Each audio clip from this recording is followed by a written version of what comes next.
abducted for 32 days. Right there in the middle, Bob Juggy also punched, beaten, the whole shebang by these folks in the Subarus. Gerald Mwangi, his son Billy, abducted for 16 days, and he didn't know whether he would come out alive. Thank God he is alive. Duncan Chalo walked into a morgue and found his brother's remains. And Monica Mwenda here, her brother, still missing. I tell you, man, you think you're in another country, not Kenya, but it's happening in the Kenya of 2024, 2025. Gerald, so did Billy explain, because he's still very traumatized right now, right? He's very traumatized. Has he explained to you what he went through?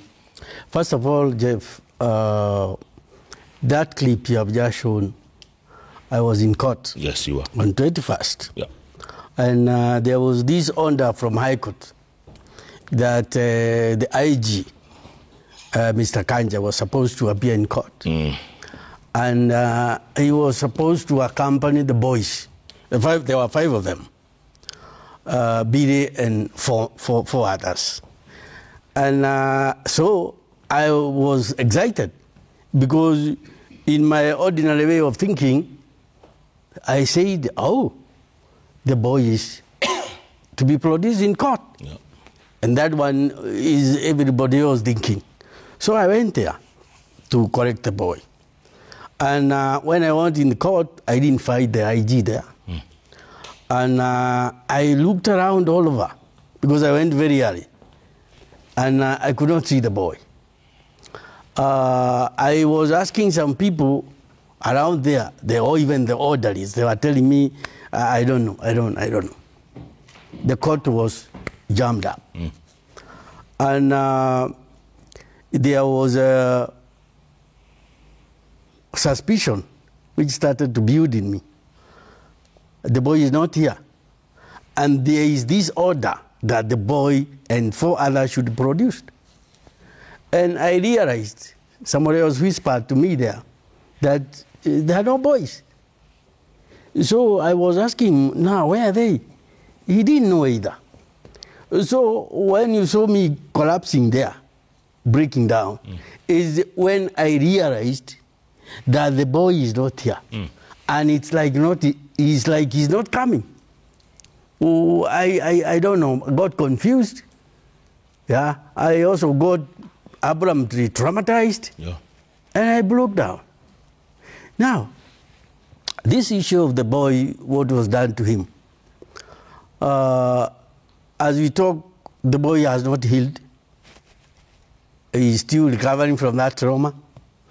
And I want to be very frank to you, Mr. Jeff, that the boy does not say what happened. He's telling me, well, Daddy, wacha kwanza. Wacha kuniuliza hizi maswali nitakwambia. He doesn't say what happened. The other thing he tells me is that the boy was dumped on 6th in Nyeri. He was what? He was dumped there at saa 9 usiku. In Nyeri? In Nyeri at a shopping center called Gatito, 4 kilometers from Nyeri town. That is why he was dumped at saa 9. Then he went to Nyeri town, and as he went to a hotel to take some tea because he was shivering, the first image he saw on the Citizen TV was his image. Yeah. Then he was, the other day, praying a joke in our church that he thought that his mother got a twin brother, but has never told him. Now, there were some Gen Zs sitting there, and when he saw him, they joined up. They told you are the one those people are discussing about. Then he told them what had happened, and that is the day he came on 6th at 8 in the morning. As we woke up and we were opening the door, we had my dog bark. And it barks in 3 ways. One, if you are a stranger, it will be more furious with you. If there are some cats running around, I know that is all about some rodents and something. And he can also back to us as a way of showing some appreciation. So when he backed that morning, that backing, it was for a afraid person, but it was very early in the morning. My praise was always jammed with the people coming to pray, Jeff, every other day from saa 2 mpaka saa 10. Now the hell was breaking loose when they all left us at around saa 4 usiku with my wife. Because we were not eating, we were taking a bottle of water to bedroom, and each had his own bottle. So when we opened the door on 6th in the morning, we had the knock at the gate. Then we had, Mom, nifungulie. I heard that voice is voice forbidden. Then the mother went wild. She just, in fact, she fell there. I think she was hurt. She went and opened the gate, and when the boy came in, all the neighbors jumped in my compound, and they were singing and jubilating.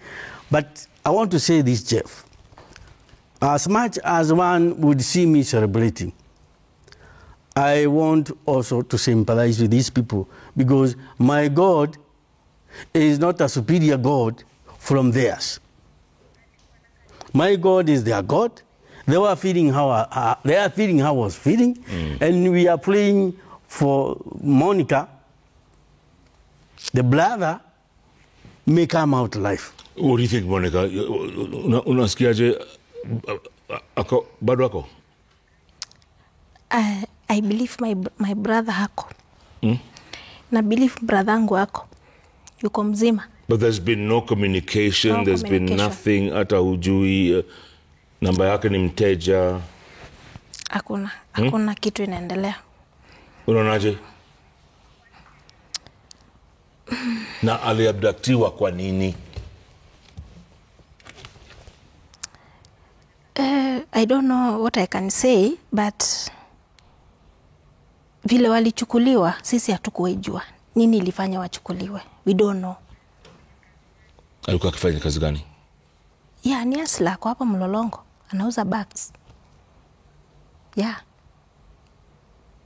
Si hatujui. Alikuwa active on social media ama alikuwa? Bradhangu hajaikuwa active kwa social media, hajakuwa Twitter, hajakuwa anywhere.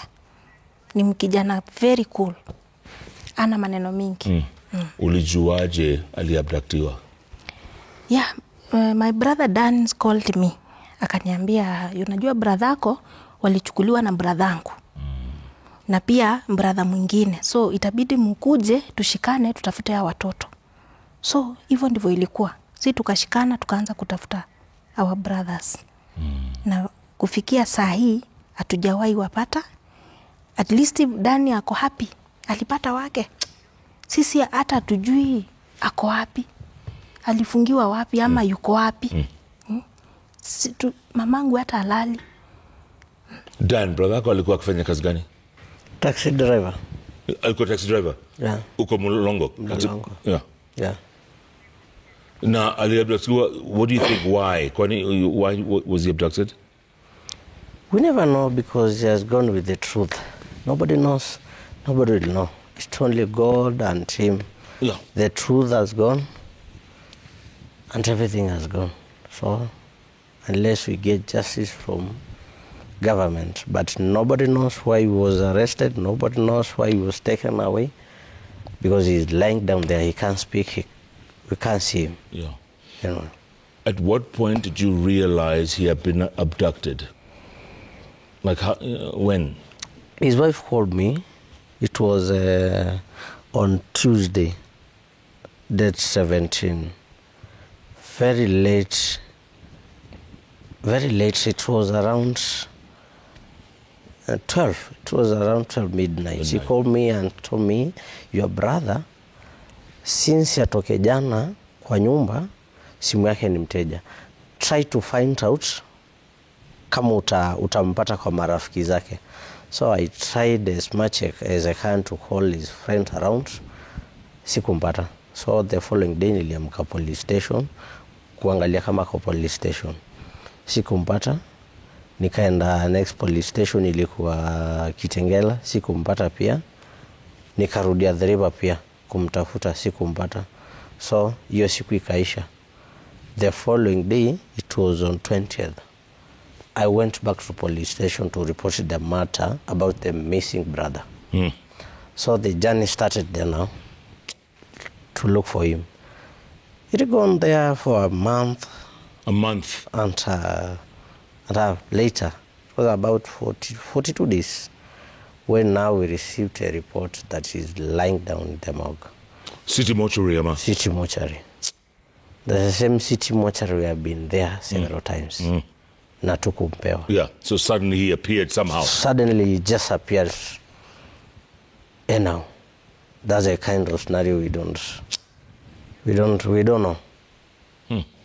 don't know how we got his body finally after sometimes visiting the same city mortuary.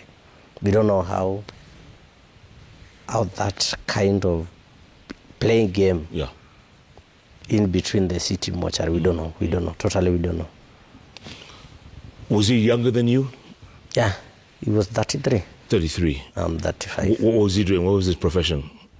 He was just a Form 4 leaver, a driver, common driver. Taxi driver? Yeah, taxi driver. What kind of a guy was he, if one would ask? He was a very ample guy, actually. My brother has never been involved in those kind of struggling and those kind of bushy things. I've never heard anything from him from before. Because I've never heard him in police station before. When did you discover the body? Last week? Last week on that yet. So the funeral hasn't happened yet, or? Sorry? Funeral? Funeral is yet to happen because it was today when we were conducting postmortem and DNA test.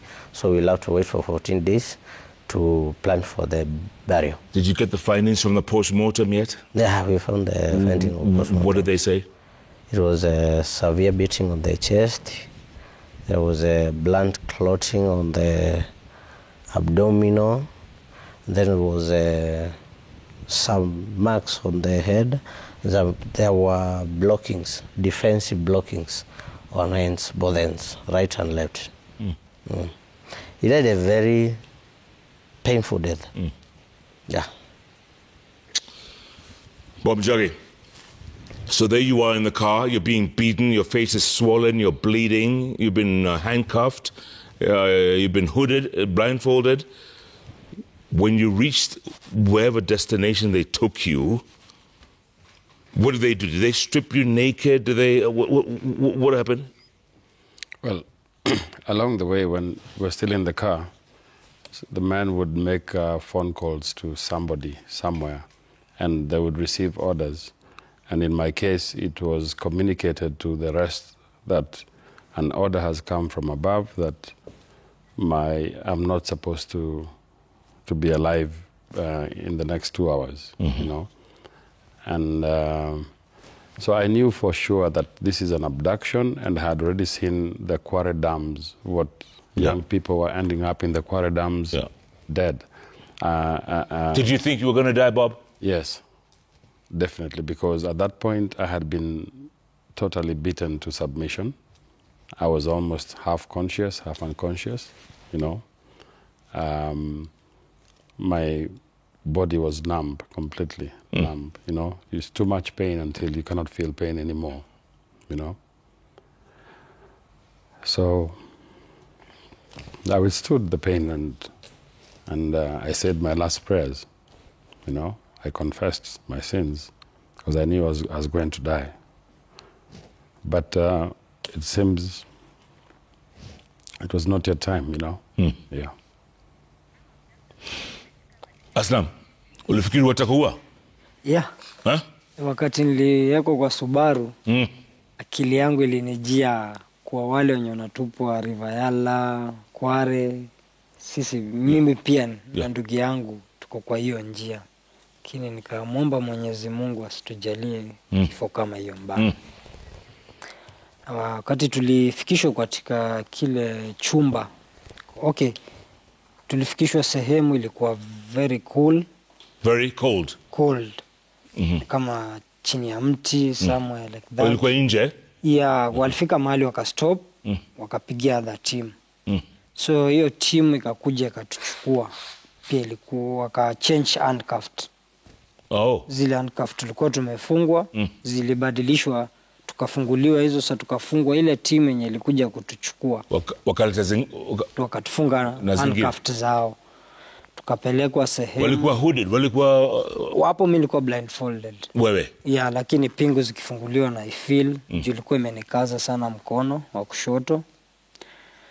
Nikifunguliwa nikasikia mkono umeniachilia. Baada ya muda nikafikishwa kwa gari lingine, nikafungwa miguu na mikono na handcuffs. Na hapo pia napigwa bado. Unachapwa? Mimi toka mwanzo tu nilichukuliwa Kitengela, nilianza kupigwa na kufungwa. Walikuwa wakiongea wakikuchapa? Wakiniuliza, wewe ndio umekuwa champion kwa frontline kwa protest. So saisi utoe ile nguvu ulikuwa nayo ukijipiga kifua kule kwa street. Tuone hapa kama unaweza. Kaambia mimi nita comply na vile mnaniuliza. Ulipelekwa wapi mwishoni? Sehemu tulifika, lile sehemu ni kama nyumba, ofisi ya serikali. Sababu chini imeundwa na hizi tiles za mbao. Na hizo tiles ni very expensive, mtu kawaida kwa afford. Na kwa zile chumba wamejenga wametengeneza chuma mentals. So unafungwa pale pingu na inafungwa kwa ukuta ama kwa floor? Kwa floor. Na unaachwa uchi mnyama vile ulizaliwa. Kabisa. Uchi mnyama vile ulivyozaliwa toka kwa tumbo ya mama yako. Na kuna baridi? Pale ndani kuna baridi. Na siku ya kwanza mimi kufikishwa pale na ndugu yangu, baada dakika kama 2 kuna jamaa mmoja mzito alikuja. Amejifunga mask na akona fiber cable, hii inatumika kwa mitandao siku hizi kwa kutengeneza internet, na hii mental rod ya curtain. Kaanza kanipiga sana na kuniuliza, utatuambia nani anawapea pesa ya maandamano ama nani ndio boss wenyu anayefanya mwende protest? Uko peke yako saa hiyo au uko na jamii? Nilikuwa 2 days nilikuwa na ndugu yangu. After 2 days walikuja kurealize ndugu yangu anafanya na county na pia ni activist. So wakaona kuna vitu mingi akiona mbele yake maybe. So nikatolewa mimi, nikapelekwa kwa chumba kingine. Hapo ndo niliweza kufanyia unyama zaidi. Kivipi? Mimi nilikuwa napigwa kwa hiyo 32 days, kile chumba kikifunguliwa. Bas Jeff Koinange, hapo nilikuwa roho yangu inashtuka sana, nikijua either nitatolewa roho au nitapigwa kwanza ndipo nipewe chakula na maji. Hata hii half liter jai. Ni maji kidogo sana. So hiyo maji utaosha naye mkono, kula, uoshe tena wakati umemaliza kula na uikunywe. So for 24 hours utasurvive na hiyo maji kidogo, na ile ugali na cabbage imekatwa tu bora imepata ile joto ya moto. Ulifikiri watakuua? Mimi hiyo siku zote nilikuwa najua anytime mimi nitapoteza uhai wangu. Lakini nilikuwa naomba tu Mungu nisije kufa kwa mikono ya wauaji. Hata kama wataniua, atupe mwili yangu basi mahali familia yangu itapata iweze kwenda kustiriwa kwa njia ya amani. Uli lose hope? Nilikuwa nime lose hope. After siku moja kulikuja na gari moja, hiyo gari imetumika sana hapo, ni kama gari yao ya ofisi. Juu ile gari ilikuwa kila ikikuja unaisikia na ikitoka unaisikia. Na kila wakati ikitoka pale ndani ndio kuna wenzangu na piga nao story gumzo. Lakini hamuonani, mnaongea tu. Wako kwa cubes pia mnaweza kuwasiliana. Lakini mnaambiana aje? Anakuuliza wewe ni nani, umetoka wapi na nini umefanya imekuja hapa, namueleza. Anashangaa sana, ananiambia maandamano protest hapa. Ni maajabu sana. Sababu hapa sisi tumeshikwa na kesi za bangi, magunia. Sisi ni supplier kwa hii country. Yeah. Ndio tumewekwa hapa. Na Jamil, ulikuwa na yeye, ulikuwa karibu na yeye ama? The first 2 days we were together. Yes. And the first thing before you enter that room, you are stripped naked. Kabisa, kabisa. Kabisa, even the underpants and the vest, you are snatched. So we stayed for 32 days without our clothing. Then the next thing, you are handcuffed on the floor. Yeah, on the floor? On the floor, there's a metal rod that is mounted on the floor. So you're lying down on the floor, handcuffed? Yeah, you either lie down. Could you demonstrate, kidogo? I can demonstrate. Yeah. Handcuffs. You know, now, on the floor, you are seated like this. Okay. Your hand is handcuffed. Yeah. Then on the floor. Yeah. So you either sit like that. Right. Or at night you sleep with this handcuff. Oh, my. So the moment you try to turn yourself at night, you can't. The handcuff tightens the hand. They will only come and loosen it after 24 hours. But tayari imekunini kwa mkono kabisa mpaka there are marks there. So the houses were being opened after an interval of 24 hours. Good Lord. Each. And the very first day we were beaten properly for like 30 minutes each. With this metal rod that Aslam talked about? Yes. There was this nyaunyo, then there was the metal rod.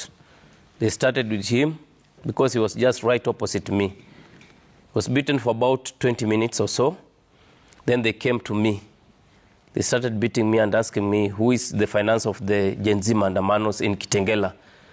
Because I think Kitengela, Nairobi, that's where the Mandamanos were very active.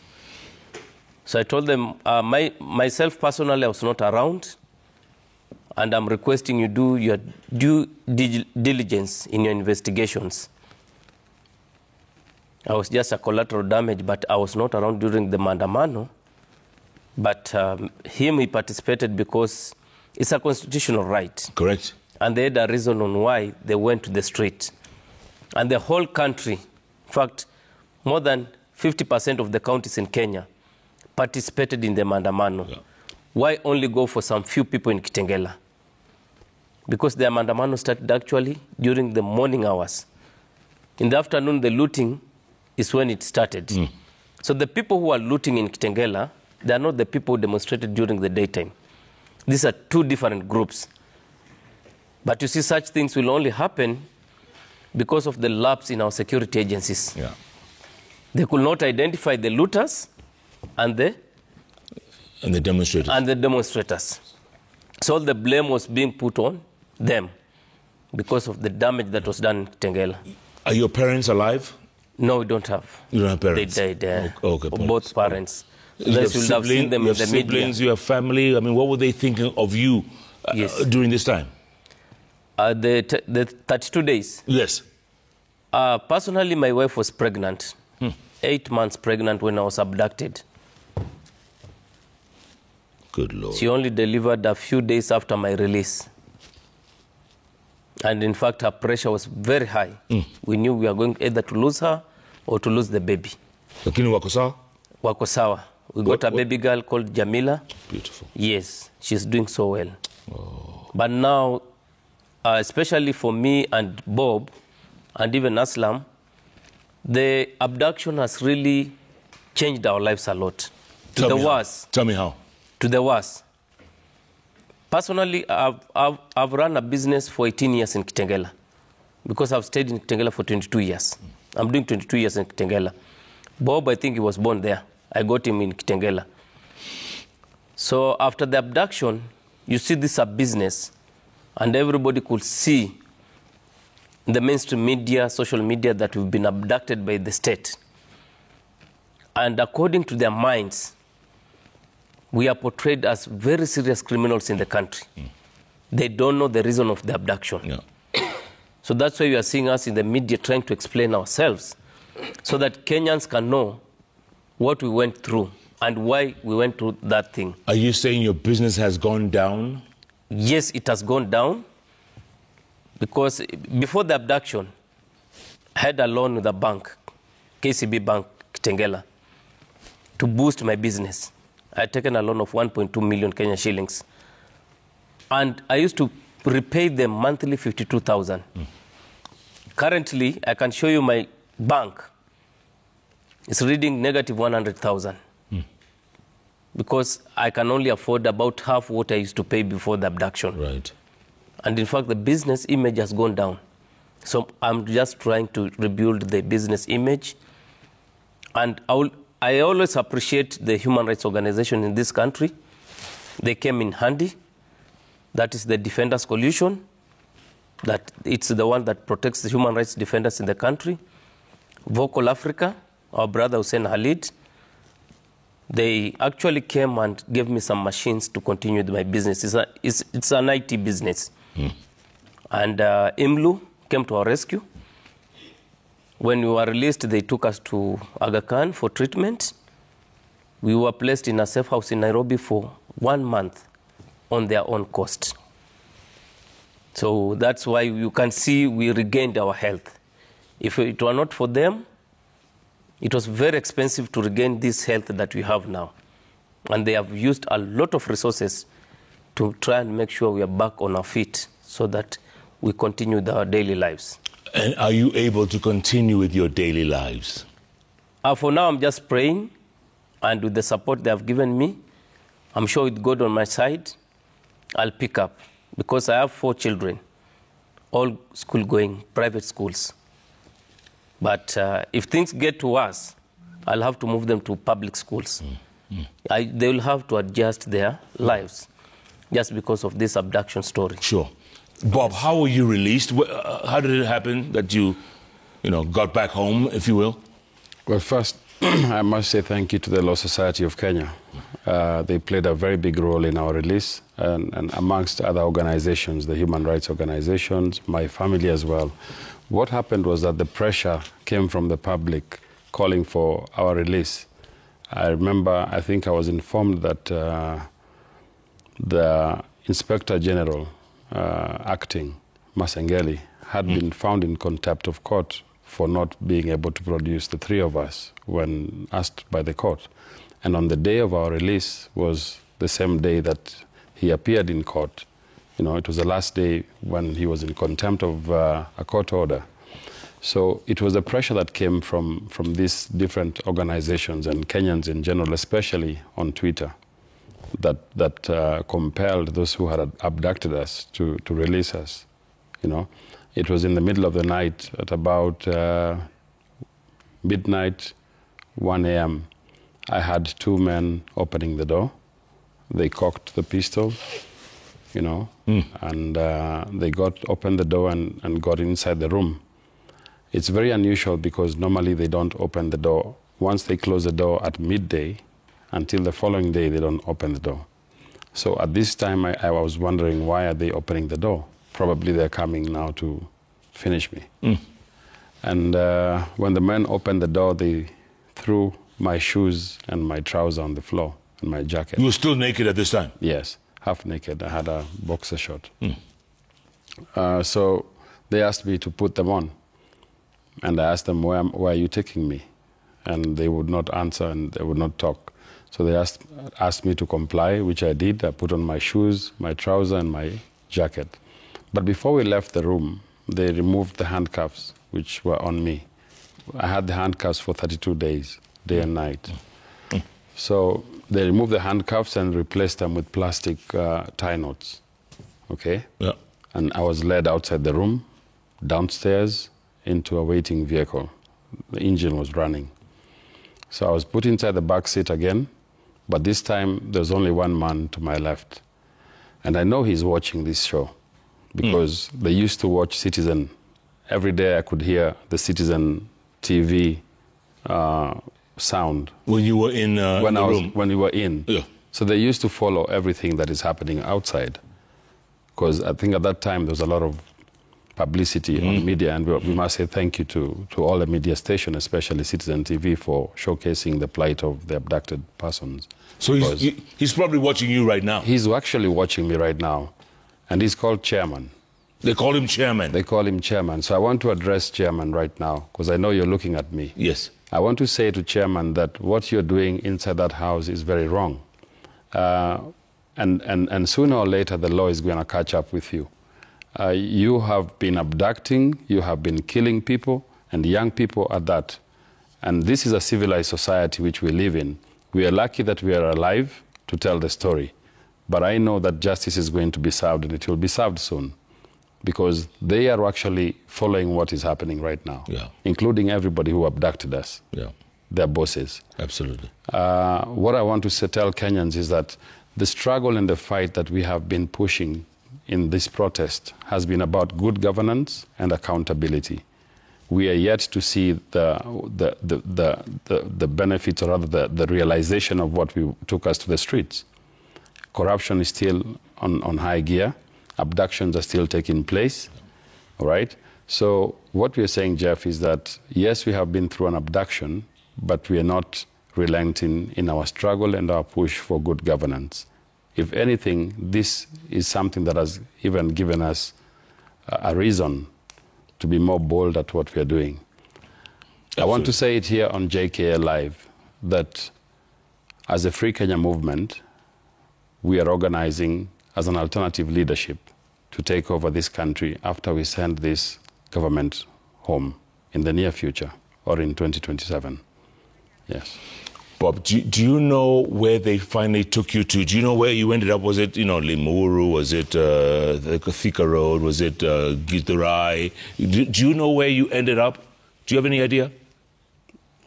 I have an idea, but I don't know where it is. But it is somewhere within Kiambu County.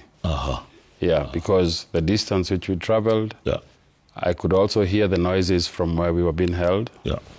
There were crusades that were happening around, and I could hear what the crusaders were saying, So it's just around here in Kiambu County, Duncan, finding out your brother was killed, how does that make you feel?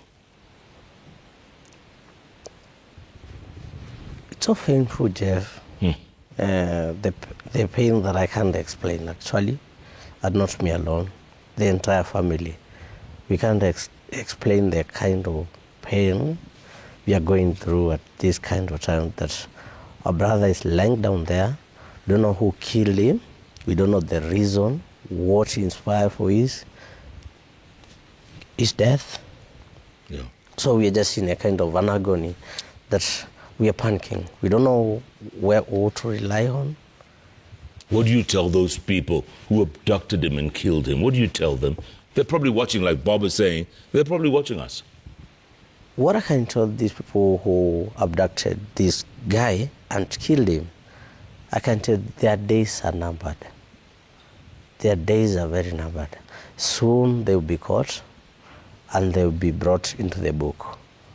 They will not get free of it.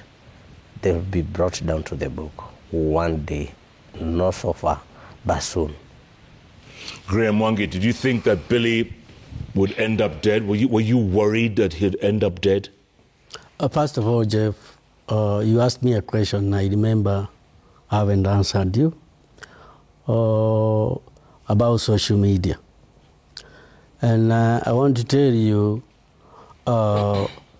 these youth of Billy Mwangi's age, let no one lie to you. They are all in the social media. And they have a lot of things they do in social media. But this boy, I cannot go to peep through her phone to see what he does. But I want to say one thing, that when he was there, inside there, they took his phone and they took his SIM card. Because when he came, we asked him, "Where's your phone?" They told me they took it away with them. And people have already these, these parody accounts right now. So many people have called me to ask me, we can see Billy Mwangi is still tweeting. What is happening? And it's not him. But it's not him. That people understand that. But there's this thing, man, Mr. Jeff, I want to say. Politicians, they tell us, our parents, that we should bring our kids well, whatever that means. But I want to say this. All the youngsters of Billy's age, they left us long time ago, when they were 5 years or something. From there, they go to primary school. They are all there with all the other kids. From primary school, Jeff, they go to secondary school. They are all there with other kids. University, they are all there with other kids. I am not with that boy. And no parent is holding that boy at home. What I want to say is, we need to take responsibility as a society if there are criminalities which are going on in the social media. Look at our politicians. They are talking, they are uttering things openly in the public, Jeff. Correct. What do they say? In my community, there are some words these people are saying in public that I cannot say here in JKLIVE because they cannot come out of my mouth. So I am saying, if there are issues going on, let politicians regulate the words which come out of their mouth, because this is what these guys are running, and there's nothing you can do about it. No. Now, 16 days, Jeff, and I was there with my wife. Thank God she's recovering. She's Regina. She's recovering. And we are both of us at night. People come during the day. They do all manner of giving us hope that the boy is alive. And there are these two guys who are recovered dead from river. One from Mwiki, yes, or Kasarani, yeah. The one from Wangige. Yeah. The one from Wangige, he was covered with a kitamba. But his legs, we could see his legs, they were brown. That boy is very brown. I tell you what was going in our mind, because no one was talking to each other. Because we thought that is the boy. But we later heard he's not the one. But can that make you happy? No, because you don't know where the boy is. These are the boys, the 5 of them. It has been said that abduction has been stopped and the boys would be released. And they are not being released. So where are the boys? Yeah? The only thing that comes out of your mind, Jeff, is that the boys may not be there. But thank God, because I go to a church in Embu town called ACK Old Stadium, which is led by one Reverend Wachila. And I'm telling you, those people are worshiping in my house 24/7. Yeah, save for the time we were alone in the night. These Kenya Human Rights, led by this wonderful man called Commander Musheke, they were assisting us the much they could do. Amnesty International, that guy was here the other day, yes. Mr. Ilongo. Thank you very much. Good guy. LSK president, yeah, yes, Odhiambo, and his other buddies, yes. Akina Abna Mango and Akina Gloria. Those people are assisting us. Tell me something. How is Billy now? Billy is recovering, and he's still on medication. Is he watching you? He's watching me. What do you tell him? I would tell the boy to live. You live your life, Billy Wamwangi, but live your life responsibly. That's it. Because so many things are happening. You hear these guys. Yeah, I'm looking at what Bob is saying, and if you told me that story at night when I can't see, it sounds like a movie. Yes. A horror movie. And let us understand one thing, that God gave us the gift of life. He gave us the gift of life. And that is why you see Duncan, yeah, he knows already his brother is gone. Monica is just wishing, and I'm giving her hope, that the brother could be alive.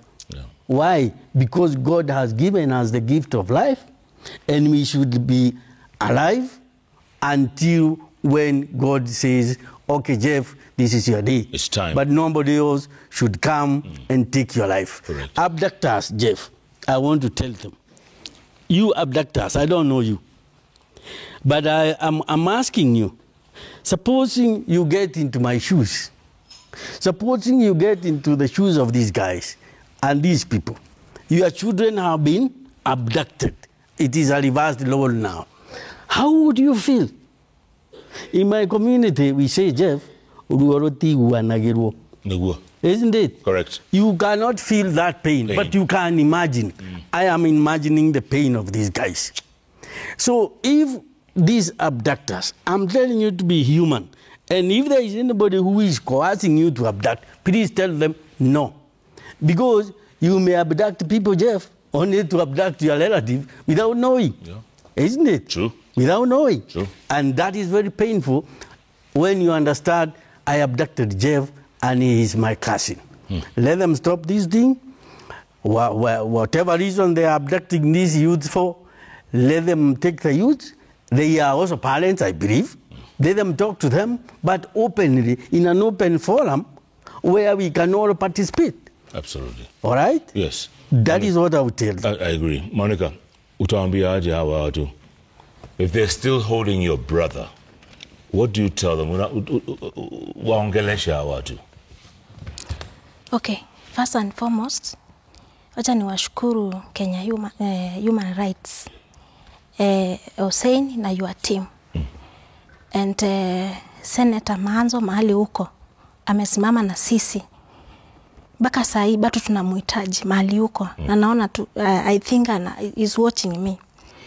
What I can say is, Mungu awabariki sana na mkuwe na hiyo roho yenye mko nayo ya kusaidia watu kama sisi.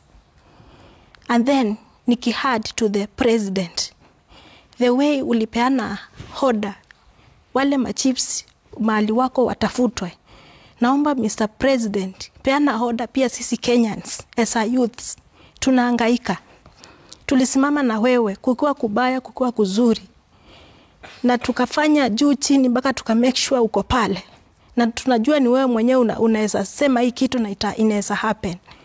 Kenye tunaweza sema mimi sister Tukalani, toa hiyo hoda yenye ulipeana kule, pia sisi tushungulikiwe kama watu. Tuweze kuona haki zetu. Brother zetu mali wako wapate haki. Na watoto waache kushikwa ofyo ofyo. Hii ni Kenya yetu. Hakuna mahali tutaenda. Sasa wakianza kutushika hivi, tutaenda wapi? Hakuna Kenya ingine. Hii ndio Kenya yetu na hii ndio nchi yetu. Tupatie amani, tupatie haki. At least mtu akitembea mahali anatembea, anakuwa huru wa kufanya kile anaweza fanya. And then ushungulike vilivyo ili tuweze kupata haki. Watoto wetu mahali wameshikwa, mahali wamefungiwa, waachiliwe. Then tukaweze kusherekea na wao na tukaweze kufurahia tukiona watoto wetu wamerudi. Assume Mr. President ni mtoto wako ametekwa nyara. Sasa hii unatafuta mtoto wako, unaweza feel aje? Tuko na kilio kingi sana kama wazazi. Ile kitu tunataka tu watoto. Peana haki, amri yenye inaweza onyesha kwamba watu mali wako wasirudie hiyo kitu. Na wenye wanashika watu pia na waomba tu. Kuweni na roho ya utu. Sisi ni binadamu. Tunaomba tu kama wako waachilieni tu. Na murudi tukue kama as a brother and sisters.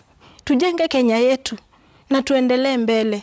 Hivyo ndio mimi naweza sema. Kama wako walilizini tu wakuje. Sisi tuko ready kuwapokea. Na kama waliwakosea, muwasamee tu na sisi tutawasamee. Juu Biblia inasema ya kwamba wasameeni kwa sababu hawajui kenye wanafanya. Sisi tumewasamee. Na nyinyi pia mkuje tukue kitu kimoja na tujenge nchi yetu. Asanteni sana. Thank you. Thank you, Monica Mwende. That's really, really heart-wrenching. And these harrowing stories, this only half a dozen stories we're hearing. Imagine the amount of people that have been abducted, those who have been killed, those who are still missing, and their families, what they think of them. Imagine that for a moment. We're going to take a quick break, come back, get your feedback on the stories we've been hearing from these incredible people who have come out. And yes, they still fear for their lives because they don't know what's going to happen once they leave these studios or once they go to their homes. They don't know what's going to happen. What happened to our Kenya? That's the question. At Kunanga Jeff, I Citizen TV in Kenya, hashtag JKLIVE. JKLIVE takes a break. We'll be back in a moment.